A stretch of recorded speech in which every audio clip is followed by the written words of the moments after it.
Hola a todos, ¿cómo están? Mi nombre es Juan Ignacio Veller y para continuar el electrocardiograma vamos a hablar de un tema que nos están pidiendo mucho últimamente, que es bloqueos aurículos ventriculares, de primer, segundo y de tercer grado. Para continuar con el electro, recuerden que ya hay clases de fibrilación auricular, clases de cómo sacar ritmo, de cómo sacar ejes. Solo tienen que visitar nuestro canal en YouTube, Instagram o Facebook y ahí van a encontrar estas novedades, ¿sí?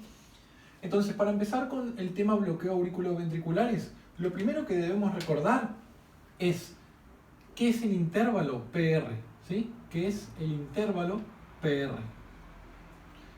El intervalo PR simplemente expresa la conducción, ¿sí? Conducción auriculoventricular.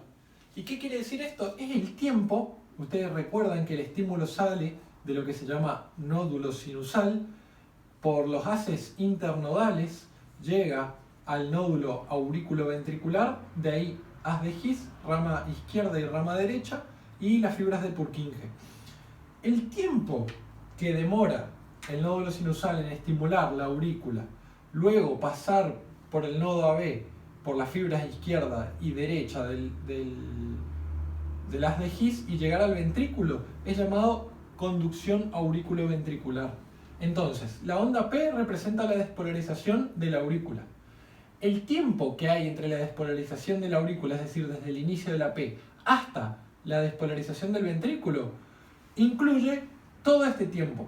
Nódulo sinusal, haces internodales, lentificación. Recuerden que acá el estímulo en el nódulo auriculoventricular se lentifica, ¿sí?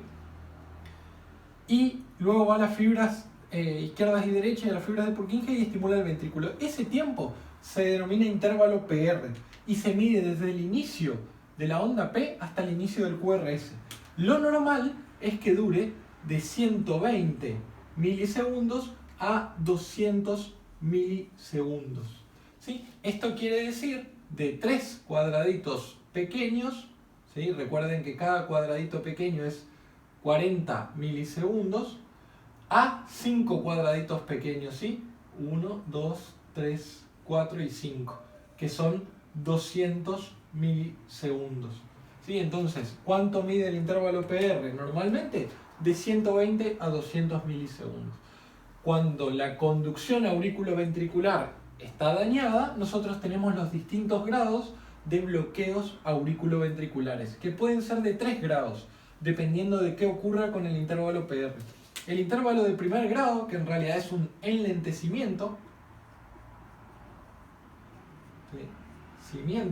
de la conducción, que como vamos a ver enseguida, está caracterizada por el aumento de la duración del PR mayor a 200 milisegundos y en las personas ancianas, 75 a 80 años, mayor a 220, 240, dependiendo del autor que lean. Entonces se tolera un poquito más en los pacientes ancianos. Entonces el de primer grado, el enlentecimiento. En el de segundo grado hay dos tipos. El Movitz 1, que vamos a hablar enseguida, que lo que tiene es fenómeno de Wenckebach, ¿sí? Que vamos a hablar enseguida, ¿sí? Que simplemente es la prolongación del intervalo PR hasta que una P se bloquea. Y el de segundo grado tipo Movitz 2, que no tiene fenómeno de Wenckebach, ¿sí? No Wenckebach, que simplemente es el intervalo PR es constante y de repente se bloquea. Ahora vamos a ver con ejemplos y todo. Y por último el bloqueo AB de tercer grado, que es simplemente la disociación AB, donde las aurículas laten a una frecuencia y los ventrículos a otra frecuencia. Simplemente están disociados, van por separado. ¿Por qué? Porque no se comunican las aurículas con los ventrículos. El grado de disfunción del nódulo AB es tan severa que no pasa el estímulo de las aurículas a los ventrículos. Entonces conducen separados, ¿sí? Veamos entonces lo de primer, segundo y tercer grado y en una segunda clase veamos condiciones especiales como es fibrilación auricular, como son los bloqueos avanzados, etcétera, etcétera, ¿sí? Entonces acompáñenme a ver bloqueos de primer grado. Bueno, hablemos de los primeros 3 tipos de bloqueos auriculoventriculares. El del primer grado dijimos que, si bien se llama bloqueo, en realidad es un enlentecimiento. ¿De qué? de la conducción auriculoventricular. Como habíamos dicho recién, es el tiempo que demoran las aurículas en comunicarse con los ventrículos de manera eléctrica. Entonces, ¿qué es? Simplemente es la prolongación del intervalo PR, ¿sí? El intervalo PR que se mide desde el inicio de la P hasta el inicio del QRS es mayor a 200 milisegundos. En los ancianos, mayor a 220 o 240 milisegundos, ¿sí? Fíjense que está francamente alargado. Bien, entonces, ¿cómo se diagnostica bloqueo AB de primer grado? Con la prolongación del intervalo PR, mayor a 200 milisegundos. Habitualmente esto puede ser normal en algunas personas sanas, sobre todo los vagotónicos o los muy deportistas o durante el sueño. También puede estar relacionado a medicamentos, beta bloqueantes, bloqueantes cálcicos, y puede sobrepasar los 200 milisegundos en las personas ancianas. Por eso es que se toma más de 220, 240, ¿sí? Entonces, los bloqueos AB de primer grado habitualmente son bloqueos benignos que no requieren marcapasos, ¿sí? A menos que vamos a ver algunas situaciones especiales en el segundo video, ¿sí? ¿Qué es el bloqueo AB de segundo grado? Acá sí hay un bloqueo real. ¿Y qué es un bloqueo? Es simplemente que una P no llega a conducir al ventrículo. ¿Por qué? Porque se bloquea. ¿Dónde? En el nodo AB. Entonces, fíjense, el MOVIS 1 es muy importante porque tiene el fenómeno de Wenckebach, ¿sí? Es pregunta de examen el fenómeno de Wenckebach, es una pregunta habitual. ¿En qué consiste? Consiste en la progresión del alargamiento del intervalo QPR hasta que se bloquea una P de nuevo. El fenómeno de Wenckebach es la prolongación, fíjense, este intervalo, supongamos que mide 160 milisegundos.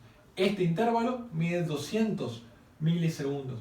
Este intervalo mide 220 milisegundos. Fíjense cómo se va alargando hasta que una P, ¿sí?, no es seguida de QRS.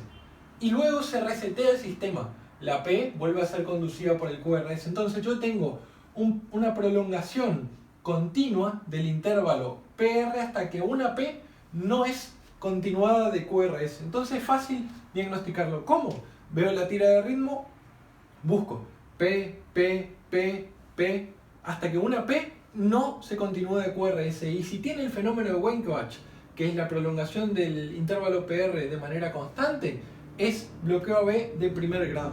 Estos bloqueos no siempre suelen también ser benignos y no requieren de la colocación de marcapaso, y además suelen, no siempre, responder a atropina y no tener gran impacto clínico a nivel clínico sería, ¿sí? En cambio el MOVIS 2, que no tiene fenómeno de Wenckebach, simplemente es el intervalo PR es constante, inclusive muchas veces normal, supongamos 160 milisegundos, hasta que de repente una P no conduce. Simplemente hay una P que no está continuada de un QRS y luego se resetea el sistema. Muchas veces el intervalo PR ni siquiera está prolongado, entonces es repentino el bloqueo. Estos bloqueos suelen progresar a bloqueo AB completo o a lo que llamamos disociación auriculoventricular. Muchas veces estos bloqueos llevan a que el paciente necesite la colocación de un marcapaso, muchas veces transitorio, y luego un marcapaso definitivo, porque es una alteración del sistema de conducción ya mucho más marcada que el bloqueo MOVIS 1 o el de primer grado, ¿sí?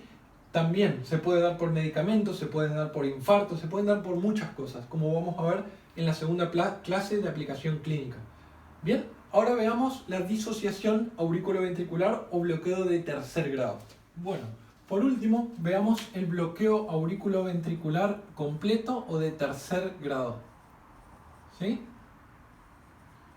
Simplemente es la disociación entre lo que es aurícula y ventrículo, es decir, las aurículas, es decir, comandado la mayoría de las veces por el nódulo sinusal, van a latir entre 60 y 100 milisegundos. Pero ninguno de esos estímulos va a pasar al ventrículo.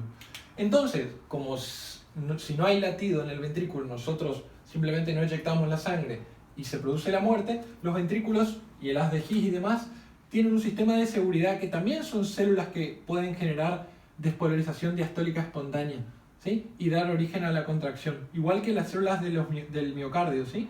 pueden generar electricidad y contraerse, pero a mucho menos frecuencia, es decir, está entre 20 y 50 latidos por minuto aproximadamente. Entonces esto es lo que vamos a ver en el electrocardiograma. Si nosotros medimos la distancia entre la P y la P, vamos a encontrar que está entre 60 y 100 milisegundos. En cambio, cuando medimos la distancia entre los QRS, vamos a ver que es mucho mayor y que está entre 20 y 50 milisegundos. Varía la frecuencia, depende de la bibliografía que ustedes lean. Esto va a provocar que muchas veces tengamos ondas P sobre la onda T. Van a ver así, por ejemplo, una onda P cayendo justo sobre la onda T, como se ve acá.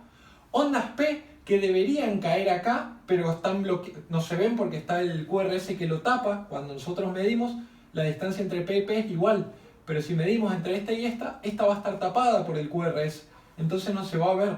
Entonces vamos a ver P que caen por todos lados y QRS que caen por todos lados, inclusive sobre la onda R, sobre la onda Q, sobre la onda S. Entonces, ¿qué vamos a ver? Disociación auriculoventricular. Las P van a una frecuencia, cuando nosotros la medimos entre 60 y 100, y los QRS van a su frecuencia.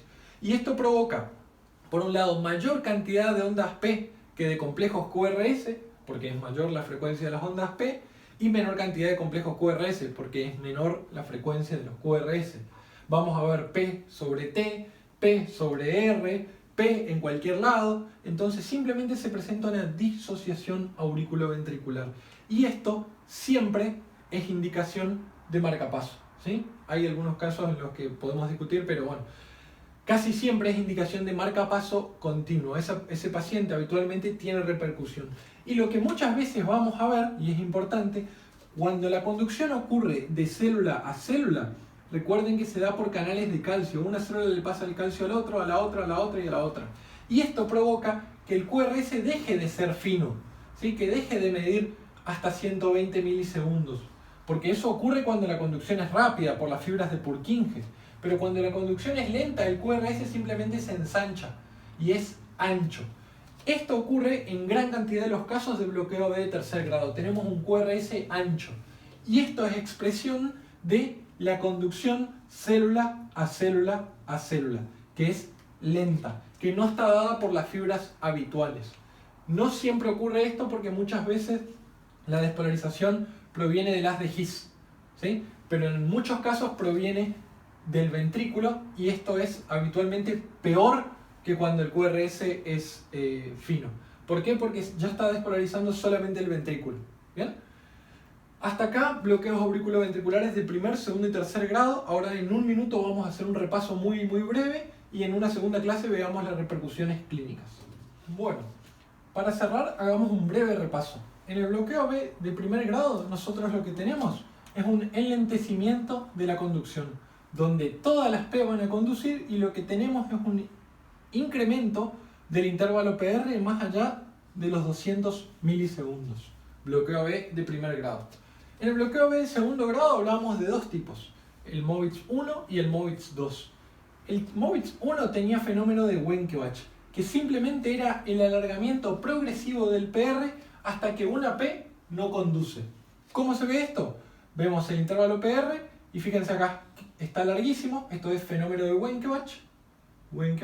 ¿Por qué? Porque se prolongó y de repente una P no es seguida de QRS y luego se reinicia el sistema. Tipo de segundo grado, tipo Movitz 1 con fenómeno de Wenckebach. Alargamiento progresivo del intervalo PR hasta que una P no conduce. El Movitz 2 no tiene sin fenómeno de Wenckebach. El PR es constante, es decir, yo tengo un PR que siempre es igual, fíjense, igual, hasta que una P simplemente no conduce. Fíjense que esta P no está seguida de QRS y luego se reinicia el sistema, es decir, el tipo 2, Movitz 2, no tiene fenómeno de Wenckebach. ¿Cuál es peor? El tipo 2 habitualmente va a marcapaso transitorio y posteriormente a marcapaso definitivo. En cambio, el Movitz 1 y el de primer grado suelen responder a atropina. Recuerden, esto no es definitivo, hay variaciones, hay para discutir que lo vamos a hacer en una segunda clase. Y el de tercer grado es la disociación absoluta auriculoventricular. Fíjense, ninguna P conduce.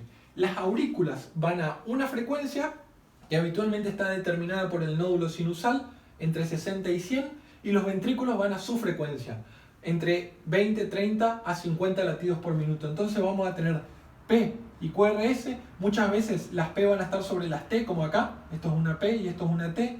Muchas veces la P van a estar casi arriba del QRS porque van a cualquier frecuencia. Muchas veces van a estar posterior al QRS. Es decir, hay una disociación absoluta entre la frecuencia de P y la frecuencia del QRS. Si las clases les gustó, compartan, ayúdenos a divulgar el conocimiento. Pronto tendremos muchísimo más material de estado ácido base, continuaremos con las clases de electro. Voten acá en los comentarios qué clase les gustaría y sinceramente espero haberles sido de ayuda. Les mando un fuerte abrazo a todos, muchos saludos, hasta luego.